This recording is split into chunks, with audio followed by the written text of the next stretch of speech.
Video में हम देखेंगे कि वर्कफ्लो एआई के थ्रू हम किस तरीके से एक नया टेम्पलेट क्रिएट कर सकते हैं। यहाँ पे हमने न्यू पे क्लिक किया है और उसके बाद टेम्पलेट पे क्लिक किया है। तो जैसे कि आप देख सकते हैं हमारे सामने एक नया टेम्पलेट खुल गया है। आज जो हम टेम्पलेट बनाने जा रहे हैं वो एक परीक्षा पत्र है। तो चलिए सबसे पहले हम हमारे टेम्पलेट का शीर्षक बदल दें, क्योंकि हम एक परीक्षा पत्र के लिए प्रश्न पत्र तैयार करने जा रहे हैं जो कि हिंदी का है। तो हमने इसका टेम्पलेट का जो शीर्षक रखा है वो है हिंदी परीक्षा। तो सबसे पहले आप देख सकते हैं हमने जो घटक इस्तेमाल किया है वो है एक टेक्स्ट बॉक्स, जहाँ पे हम कुछ दिशा निर्देश लिख रहे हैं जो कि एक मामूली से किसी भी प्रश्न पत्र में उपयोग किया जाता है। यहाँ पे आप देख सकते हैं हमने हमारे विद्यालय का नाम, जगह का नाम और एक किस विषय की परीक्षा है वो लिख दिया है और उसको अलाइन भी कर दिया गया है। उसके बाद जो दूसरा घटक यानी कंपोनेंट हम इस्तेमाल कर रहे हैं वो है एक इमेज। यहाँ पे आप इमेज का घटक उपयोग करने के बाद चूज इमेज पे क्लिक कर सकते हैं और आप अपने विद्यालय का लोगो यहाँ पे लिख सकते हैं, लगा सकते हैं। उसके बाद हम आगे बढ़ते हुए परीक्षा पत्र में विद्यार्थी का नाम, रोल नंबर, इन सभी को बड़ी ही आसानी से टेक्स्ट बॉक्स के थ्रू लिख सकते हैं। आगे बढ़ते हुए जो सबसे पहला प्रश्न है वो हम बनाने जा रहे हैं, जहाँ पे प्रश्न है चित्र देखकर सही शब्द में रंग भरो। तो यहाँ पे जो दो घटक हम इस्तेमाल कर रहे हैं वो वापस टेक्स्ट बॉक्स और इमेज ही है।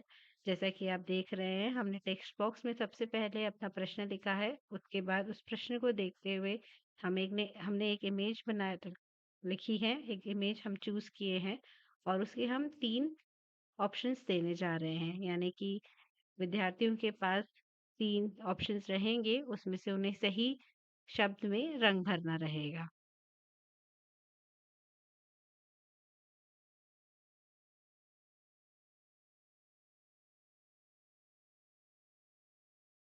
तो जैसा कि आप देख सकते हैं, यहाँ पे हमने 3 शब्द दिए हैं विद्यार्थियों को सही शब्द चुनने के लिए उसमें से।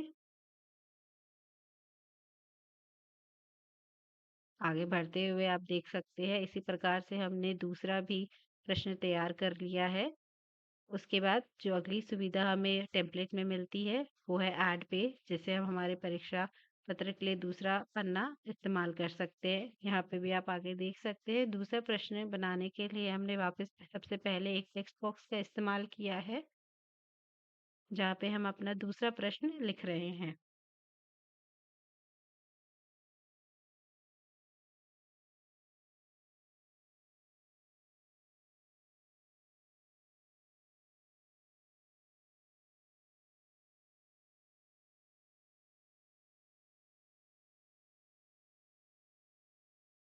आगे बढ़ते हुए आप देख सकते हैं प्रश्न 2 के लिए जो हमने तीसरा घटक इस्तेमाल किया है वो है ड्रॉप डाउन। तो ड्रॉप डाउन में हम सबसे पहले हम ड्रॉप डाउन का शीर्षक लिख रहे हैं, जो कि हम हमारे ड्रॉप डाउन की सेटिंग में जाके बड़ी आराम से कर सकते हैं। उसके बाद हमें ड्रॉप डाउन के अंदर जो भी लिस्ट करने हैं आइटम्स वो आप प्लस साइन की मदद से बड़ी आसानी से कर सकते हैं। जैसा कि आपको वीडियो में दिखाई दे रहा है, यहाँ पे हमारे पास ये सुविधा मिलती है हमको कि अगर आप कोई गलत घटक इस्तेमाल कर रहे हैं तो आप उसको बड़ी आसानी से हटा भी सकते हैं। आप वापस देख सकते हैं दूसरा हमने ड्रॉप डाउन घटक लिया है, जिसको सबसे पहले हमने उस घटक का हम शीर्षक लिख रहे हैं और वापस उसके अंदर हमें जो जो आइटम लिस्ट करना रहेगा, जो भी हम चाहते हैं ऑप्शन मिले विद्यार्थियों को वो हम लिख रहे हैं। आखिर में हम एक सिग्नेचर का घटक इस्तेमाल कर रहे हैं जो हम अध्यापक के लिए इस्तेमाल के लिए रहेगा, कि जब भी अध्यापक उस प्रश्न पत्र को जांचे तो उसके बाद वो अपना हस्ताक्षर कर सके वहां पे। तो जैसा कि आप देख पा रहे हैं हमने बड़ी आसानी से एक परीक्षा पत्र, एक प्रश्न पत्र यहाँ पे तैयार कर लिया है हमारे वर्कफ्लो एआई के टेम्पलेट के अंदर, जिसको हम अब सेव कर रहे हैं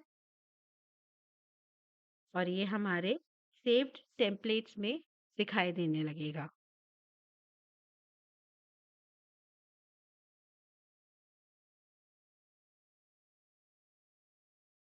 तो जैसा कि अब आप देख रहे हैं हमने हमारा प्रश्न पत्र, परीक्षा पत्र बड़ी ही आसानी से पूरा कर लिया है।